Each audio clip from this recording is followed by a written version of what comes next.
Bernard Arnault, évidemment, ce nom vous dit quelque chose. Homme le plus riche du monde, français, patron de l'énorme groupe LVMH. Le 30 décembre, Mediapart nous apprend que Bercy a renoncé à sa procédure pour soupçon de fraude fiscale et a préféré opter pour un partenariat fiscal. Le 1er janvier, l'on apprend dans le journal officiel que Bernard Arnault est élevé au rang de Grande Croix de la Légion d'honneur, la plus haute dignité offerte par Emmanuel Macron, qui ne compte que 68 personnes en tout. Un hasard de calendrier, mais révélateur du rapport de force entre l'État et les grandes entreprises. Vit-on en plein non-sens ou doit-on tout à nos merveilleux champions français? On reçoit Vincent Drézé, fiscaliste et membre d'Attaque. C'est l'entretien d'actu.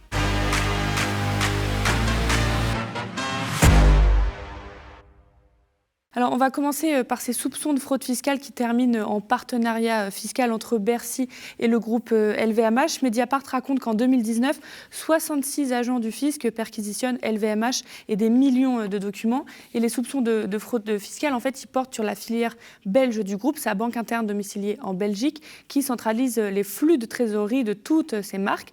C'est quand même 4,5 milliards de capitaux et 70 millions de bénéfices en 2022. Et le fisc se demande alors si LVMH ne devrait pas être imposé en France. Sur ça, on reviendra là-dessus après. Mais LVMH a contesté la légalité du procédé, a dû rendre les documents et l'administration en fait, a abandonné, c'est ce que raconte Mediapart. Pourtant, en 2023, la Cour de cassation a donné le droit à Bercy de redemander les documents et selon les sources de Mediapart, la Direction générale des finances publiques a renoncé, préférant donc ce fameux partenariat fiscal. Par simplicité, cela prendrait moins de temps et par facilité, les entreprises donneraient les éléments elles-mêmes. Tout d'abord, Vincent, qu'est-ce que ça veut dire concrètement le partenariat fiscal? Alors, le partenariat fiscal, c'est quelque chose qui a été instauré en 2019 par la loi ESSOC.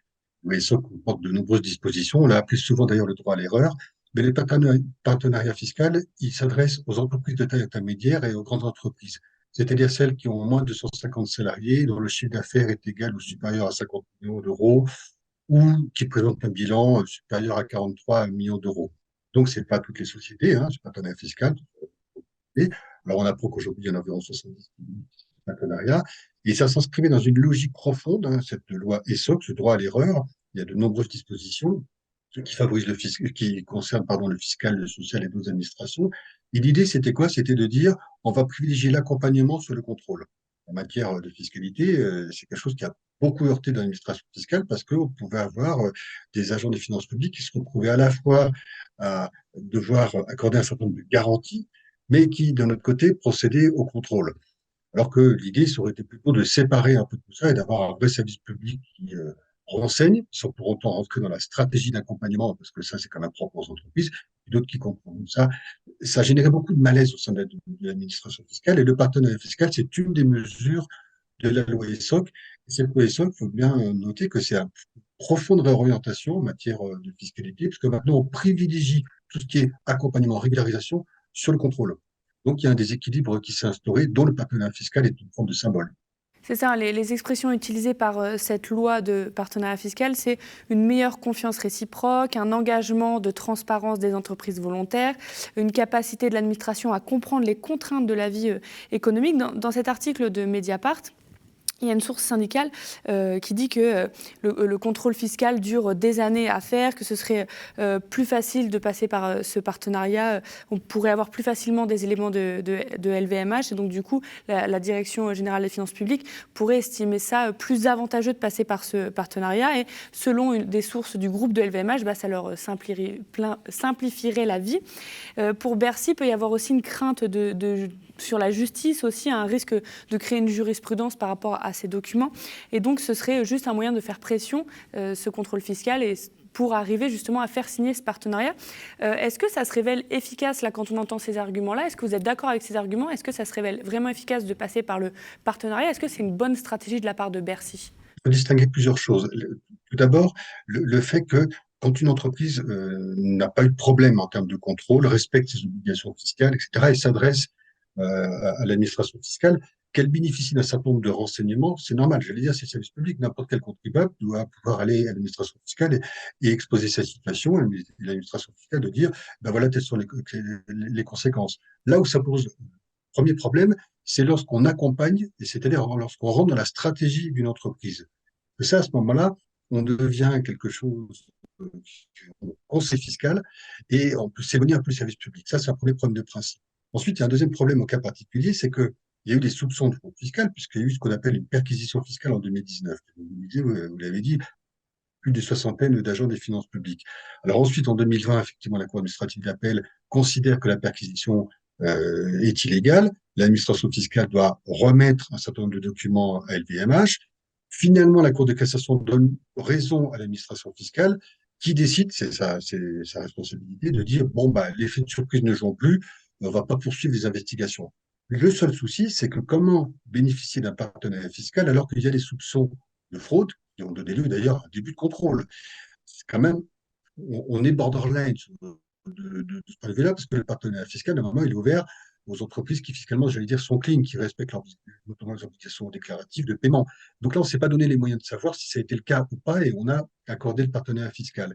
Et ça rentre dans la stratégie de Bercy depuis quelques années. On considère qu'il vaut mieux de temps en temps ne pas mener des investigations au fond, parce qu'elles peuvent être source de contentieux, de réclamations, de longueur, et qu'il vaut parfois mieux savoir, entre guillemets, arrêter un contrôle et éventuellement avoir d'autres informations pour avoir un meilleur couvrement. Alors, la question qui se pose, c'est est-ce qu'en poursuivant les investigations, on n'aura pas eu plus, si j'ose dire, qu'avec ce partenariat fiscal? Deuxième question, on manque de données, j'allais dire, qualitatives sur les partenariats fiscaux qui ont été engagés. Est-ce qu'ils ont vraiment été satisfaisants du point de vue de l'administration fiscale? Est-ce qu'on a eu vraiment tous les documents à la DGFiP qui pourraient permettre potentiellement d'avoir de meilleures recettes? Voilà. Ça, ce bilan-là n'existe pas. Ce serait peut-être le moment, d'ailleurs, parce qu'on voit bien que ce partenariat fiscal défraie la chronique, ce serait peut-être le moment d'avoir des données un peu complètes, euh, qui est surtout sensible dans le sens où l'évasion fiscale, qu'elle soit frauduleuse par voie d'optimisation agressive, elle s'est quand même considérablement sophistiquée et complexifiée, et l'administration fiscale a perdu beaucoup d'emplois, et ça lui a nui dans sa capacité de contrôle. Donc là, on voit que une fois de plus, je dirais, on a fait le choix de l'accompagnement sur le contrôle parce qu'on n'avait peut-être pas les moyens du contrôle. Or, si on veut vraiment avoir, si on veut pouvoir marcher sur deux jambes, ben, il faut avoir et les moyens de délivrer un renseignement sans pour autant faire de l'accompagnement personnalisé, mais aussi les moyens de contrôler. Pour l'instant, on n'en est pas là. Il y a même une note du service de Bercy, toujours révélée par Mediapart, qui incite les agents à mettre en œuvre des procédures en faveur de la conclusion apaisée des contrôles fiscaux. Donc on voit un peu cette stratégie-là. Est-ce qu'on se pose vraiment la question de est-ce que l'État est assez puissant face aux grandes entreprises? Et maintenant, la question se pose pour tous les États face à toutes les multinationales. Les multinationales, on en vient parfois le fiscal à dire qu'elles choisissent leur taux d'imposition. Elles organisent leur présence, leur filiale, leur groupe de telle sorte que, en fonction de là où on peut loger les brevets, par exemple les centrales de trésorerie, on peut y revenir, ou les centrales d'achat, par rapport à ce qu'on appelle les juridictions de marché, eh bien, en regardant les différences entre les législations fiscales et le contenu des conventions fiscales bilatérales qui lient chacun des États, bah, finalement, elles arrivent, y compris légalement, hein, ce qui pose un problème de législation, à choisir leur taux d'imposition le plus bas. Puis parfois, eh bien, elles se livrent à des pratiques qui peuvent être frauduleuses, typiquement la manipulation des prix de transfert, par exemple. Et ça, c'est très, très difficile à détecter. Par contre, quand l'administration fiscale en détecte, ça paye. Et tout simplement parce que bah, ça représente des sommes importantes. Mais il est vrai que les ramifications, la sophistication, la complexité est telle que les administrations fiscales, pas simplement en France, mais dans d'autres États également, peuvent se trouver un peu dépassées parce que les moyens juridiques humains n'ont pas suivi. Pourtant, Gabriel Attal avait annoncé son plan pour renforcer la lutte contre l'évasion fiscale il y a quelques mois. Est-ce que vous y avez cru? Est-ce que vous voyez des résultats concrets aujourd'hui? Alors, c'est encore objectivement tôt de voir les résultats concrets parce que c'est dans la loi de finances 2024 qu'ont été pris un certain nombre de dispositions. Bon, à l'époque, Gabriel Attal, il avait été malin, il faut le dire, puisque commençait à y avoir, après les retraites, et il commençait à y avoir un discours sur la fraude aux prestations sociales, un discours qu'on a retrouvé dernièrement d'ailleurs avec l'AME au passage. Hein. Voilà, c'est une espèce de discours anti-pauvre, anti-étranger. Et lui, plutôt que de parler de fraude aux prestations sociales, il a d'abord parlé de fraude fiscale en disant que quand les puissants fraudent, c'est impardonnable. À l'attaque, on dit très bien, chiche, sauf que quand on regarde le contenu du plan, notamment les créations d'emplois, ce ne sont pas des véritables créations d'emplois, ce sont des redéploiements internes à l'administration fiscale. Alors, c'est très bien pour les services qui bénéficient de renforts, parce que ce sont de bons services qui méritent d'avoir plus de renforts. Simplement, on a aussi, pour ça, dépouillé d'autres services, et notamment ceux qui conseillent au quotidien les contribuables. Donc, il y aurait eu de véritables créations d'emplois, il y aurait eu un peu de sens. Là, ça faisait surtout penser à un effet d'annonce. Quand même, il peut y avoir quelques mesures intéressantes ici ou là, mais ce n'était pas révélateur comment dire, d'un profond changement et d'une véritable impulsion à la matière. Quand on voit ça, on se dit qu'avec les grandes entreprises, on joue la confiance, on joue le partenariat, on joue l'accompagnement. Et quand c'est dans d'autres domaines, ça va être du contrôle, ça va être de la répression, notamment sur la fraude dite sociale, qui est très minime par rapport à ce qu'on évalue de la fraude fiscale. Est-ce que vous avez un peu remarqué ça, constaté ça aussi? Ah oui, on avait sorti d'ailleurs en mars 2022, ATTAC avec l'Union syndicale solidaire et surtout par d'autres syndicats, un rapport sur la fraude fiscale, la fraude sociale, la fraude aux prestations sociales. En disant, voilà, la fraude fiscale, on est sur 80 milliards d'euros, voire 80 à 100 milliards d'euros. La fraude aux cotisations sociales, c'est-à-dire le travail non déclaré, on est entre 10 et 20 milliards d'euros. Et la fraude aux prestations sociales, nous environ de 3 milliards d'euros. Et d'ailleurs, au printemps dernier, il y a eu des études qui ont montré que la fraude aux prestations sociales était non seulement très faible, relativement à la fraude fiscale, mais qu'elle venait surtout de professionnels, et pas de gens qui bénéficiaient à tort de prestations sociales. Et d'ailleurs, on remarquait dans ce rapport que ce qu'on appelle le taux de non-recours en matière de prestations sociales, il est très élevé. Donc, ça, non seulement on l'a remarqué, mais aussi ce qu'on voit bien, c'est que dans la stratégie du contrôle, il y a plus d'accompagnement et on lève le pied sur le côté fiscal et on a renforcé le contrôle du chômeur, par exemple. Donc, de ce point de vue-là, oui, il y a quelque chose de profondément déséquilibré. Et on entend souvent dire d'ailleurs que finalement, les grandes entreprises ne fraudent pas, elles optimisent et puis de temps en temps, elles se trompent. Et Emmanuel Macron, lorsqu'il a lancé le droit à l'erreur, il avait d'ailleurs lancé avec une formule choc en disant lorsqu'on vous met la douille, c'est-à-dire les pénalités, venez me voir, l'air de dire, dites que le président de la République dit qu'en fait, vous avez le droit à l'erreur. Donc, finalement, c'est une conception très néolibérale de dire les entreprises ne fraudent pas et si d'aventure elles se trompaient, eh bien, on enlève les pénalités, on favorise la régularisation et c'est comme ça que le contrôle fiscal a été orienté. Par contre, pour les chômeurs, eux, effectivement, non seulement on a réduit les droits, mais le contrôle, il a été renforcé. Donc, ce qu'on dit à Attaque, c'est qu'il faut évidemment rééquilibrer le tout.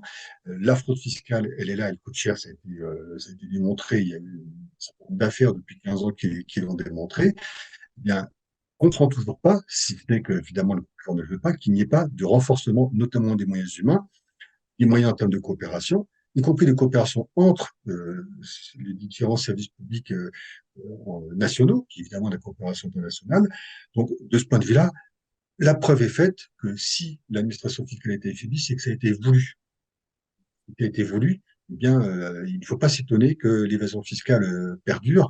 Le problème étant, c'est qu'aujourd'hui, c'est la logique d'accompagnement qui prévaut sur le contrôle. Eh bien non, ce qu'on dit à Attaque, dans les différentes ONG, à Oxfam, dans différentes organisations syndicales, c'est que la fraude fiscale perdure, elle s'est complexifiée, elle s'est sophistiquée, notamment avec le numérique, la propriété intellectuelle. Il faut absolument renforcer les moyens législatifs et humains pour la combattre. On a besoin de sous, pas simplement pour financer les services publics, mais aussi pour financer la transition écologique et pour davantage de justice fiscale. Pour revenir à LVMH, on le disait, les soupçons de fraude fiscale portaient donc sur la filiale belge du groupe, sa banque interne domiciliée en Belgique qui centralise les flux de trésorerie de toutes ces marques. Est-ce que pour vous, fiscalistes, comme les doutes ont été à Bercy, cela devrait être imposé en France? Alors, il faut comprendre le fonctionnement d'une centrale de trésorerie, c'est une forme de banque interne au groupe. Et lorsque vous avez des excédents de trésorerie qui sont logés dans cette centrale de trésorerie, normalement, vous devez être rémunéré avec un taux d'intérêt. De manière, lorsque vous êtes en déficit de trésorerie par rapport à cette centrale, vous devez payer des intérêts. Le soupçon qu'on peut imaginer, c'est que les intérêts payés par une entité française à l'entité belge étaient trop élevés par rapport à ce qui aurait été dans une banque normale, et inversement, lorsqu'il y avait un excédent de trésorerie, les intérêts qui étaient perçus par une entité en France étaient trop faibles. Et c'est tout le problème de la déductibilité des intérêts, qui normalement est limitée, mais c'est historiquement une des sources d'évasion ou de fraude fiscale que de payer trop d'intérêts dans un sens, ou d'en recevoir trop peu lorsqu'on est excédentaire. Et d'ailleurs, ce qu'il faut remarquer, c'est que dans l'historique de la procédure, en 2019, il y a une perquisition, parce que ça a été dit et écrit, l'administration fiscale s'intéresse à cette centrale trésorerie. En 2022, LVMH demande le partenariat fiscal, mais entre-temps, ils ont rapatrié la centrale de trésorerie. Bon, on peut légitimement penser que c'est bien qu'il y avait un problème. C'est quoi? C'est pour délocaliser ces impôts, en fait? Oui, il y a plusieurs stratégies pour délocaliser les impôts. Celle-là en est une, c'est-à-dire on peut s'endetter de France avec des taux d'intérêt trop élevés ou au contraire, lorsqu'on prête de l'argent, on recevoir des taux d'intérêt trop faibles. Il y a, alors, ça n'est un certain nombre d'entreprises, mais avec le développement de la propriété intellectuelle, on voit que des entités établies en France payent l'utilisation de la marque à un prix, je veux dire, très élevé, pour pas dire parfois excessif. Voilà, il peut y avoir des prestations de services également qui sont facturées ici ou là.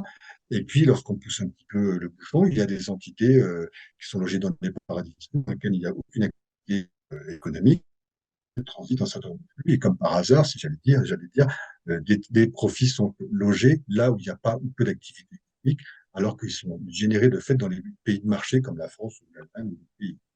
En tant que fiscaliste et membre d'Attaque, vous avez déjà dû évidemment entendre parler de LVMH, hein, Paradise Papers, OpenLux.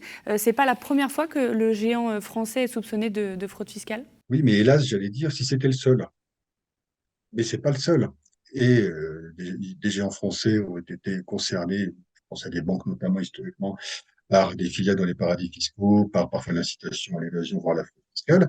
Et hélas, on retrouve un certain nombre de multinationales, j'allais dire, établies dans d'autres pays, qui sont également concernées par à chaque fois les mêmes mécanismes de l'optimisation agressive qui est devenue de fait illégitime. Il faut savoir que un certain nombre de dispositions législatives, parfois même été corrigées, hein, mais permis cette optimisation agressive. Des mécanismes, j'allais dire, dans une zone grise d'évasion fiscale, on ne sait pas trop si on est sur de la optimisation agressive, comment dire, on trouve à chaque fois des sociétés écrans, un certain nombre de filiales, là où il n'y a pas trop d'activité économique, donc il y a quand même un soupçon d'évitement de l'impôt, et voire même de fraude fiscale, et puis parfois la fraude fiscale. On voit bien qu'il y a une espèce de schéma général sur les multinationales où, sur la question notamment des prix de transfert, hein, les prix de transfert, il faut bien voir que c'est la moitié du commerce mondial et il suffit qu'une petite minorité soit manipulée à des fins de fraude fiscale, ça représente une fraude fiscale énorme. Et lorsqu'on voit ça, l'irruption du numérique, de la propriété intellectuelle, on voit qu'il y a malheureusement toujours des canaux qui favorisent l'évasion et la fraude fiscale, et que ces canaux-là sont employés d'abord par les multinationales, puisque ce sont elles qui ont les moyens d'installer des filiales ici et là. La PME du coin, elle n'est pas concernée de fait. Il y a aussi une inégalité devant l'évitement de l'impôt. Et dans le même temps, on a appris le 1er janvier que Bernard Arnault, le PDG donc de LVMH, était élevé au rang de Grande Croix, donc de la Légion d'honneur, la plus haute dignité que seulement 68 personnes portent en France, entre autres dirigeants d'entreprise. Et c'est vrai qu'il y a tout ce mythe autour de la réussite, de l'excellence, de ces champions qui feraient vivre la France et seraient assommés par tous ces impôts qui les empêcheraient un peu d'investir et de porter la France à l'international. Ça renvoie aussi à votre livre que vous aviez écrit avec l'Observatoire des multinationales, Super Profiteur, le petit livre noir du CAC 40. Comment vous prenez cette légion d'honneur-là? Je dirais ironiquement que c'est très français. C'est très français d'avoir une forme d'élite qui se congratule, qui, sur le plan fiscal, va dire, mais nous, on a toujours respecté la loi, ce que disent d'ailleurs à chaque fois les multinationales qui sont pris les doigts dans la confiture. On entretient la légende des capitaines d'industrie de manière générale, sans voir que les fortunes sont d'abord des fortunes héritées, de plus en plus d'ailleurs, notamment au sein des entreprises du CAC 40, sans voir qu'il peut y avoir des dégâts socio-économiques, écologiques. Et malheureusement, on continue à entretenir ce narratif des grands capitaines d'industrie, qui sont la plupart du temps des héritiers, parfois hélas des rentiers, et qui payent peu en France, et en tout cas qui ont une activité internationale. Là, ils ne sont pas plus des phénomènes que les autres multinationales. Mais voilà, on entretient toujours ce mythe-là, et de moins en moins un libéral, j'allais dire au sens américain du terme, si vous passez l'expression, où on prône toujours le mérite individuel, même si c'est évidemment plus compliqué là-bas. Là, on est toujours sur un certain nombre de super riches qui, ben, hélas, ont des relations historiques avec les pouvoirs. Ça interroge sur cette espèce de collusion historique, de liens historiques. Et donc, évidemment, si on veut aller plus loin dans le sujet, donc il faut lire ce petit livre et on apprend dedans que ces fameux champions qui nous offriraient tant, en fait, pourraient peut-être plus nous coûter qu'ils nous rapportent. Mais évidemment, ça, c'est le sujet d'une autre interview et donc du livre. Merci beaucoup, Vincent Drézé. Merci à vous. Donc je rappelle, un fiscaliste et membre d'Attaque. Et merci à vous, chez vous, d'avoir suivi cet entretien.